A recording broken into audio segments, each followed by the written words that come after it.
Bonjour à tous, nous nous sommes déjà intéressés aux nombres premiers à travers une série de vidéos. Rappelons-nous que les nombres premiers sont connus depuis l'Antiquité et qu'ils permettent de créer des nombres entiers en les multipliant entre eux. De plus, on sait que depuis Euclide, il en existe une infinité. Ils ont en tout temps fasciné les hommes qui leur ont découvert de nombreuses propriétés. Malgré plus de 2 millénaires passés, on continue de leur découvrir de nouvelles propriétés qui les concernent.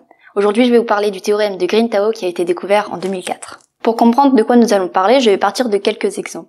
Je vais d'abord vous montrer les nombres jumeaux, des paires de nombres premiers dont l'écart est de 2. Voici des nombres jumeaux.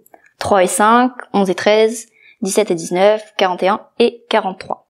On peut dire que chaque exemple donne une suite arithmétique de nombres premiers de différence 2. Nous dirons de raison 2. Il existe d'ailleurs une conjecture qui dit qu'il existe une infinité de couples de nombres jumeaux. Existe-t-il d'autres séries de nombres premiers? Voici quelques exemples. Prenons 3, 5 et 7. C'est une série de 3 nombres de raison 2. Je rappelle que la raison est l'écart qu'il y a entre deux nombres de la suite. Voici une autre série. 5, 11, 17, 23 et 29. Nous avons une série de 5 nombres de raison 6. Un autre exemple. 7, 37, 67, 97, 127 et 157. Cette fois, l'écart entre les nombres de la suite est 30. Nous avons une suite de nombres premiers de raison 30.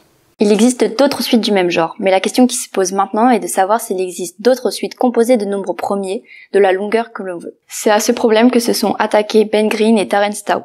C'est une question ouverte et un véritable défi à le relever.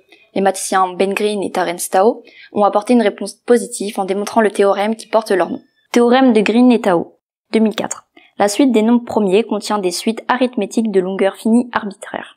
Autrement dit, quelle que soit la longueur n que l'on choisit, il est possible de trouver une suite arithmétique de longueur n, comme pour 2, 5 ou 6 dans les exemples donnés. Par contre, ce théorème a un inconvénient.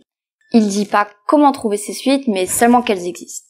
Des personnes en cherchent et ont trouvé des suites comportant 27 termes avec plutôt des très grands nombres. N'hésitez pas à nous dire si vous avez aimé la vidéo et n'hésitez pas à mettre en commentaire des suites de nombres premiers que vous avez trouvés. Cela pourrait être intéressant. À bientôt!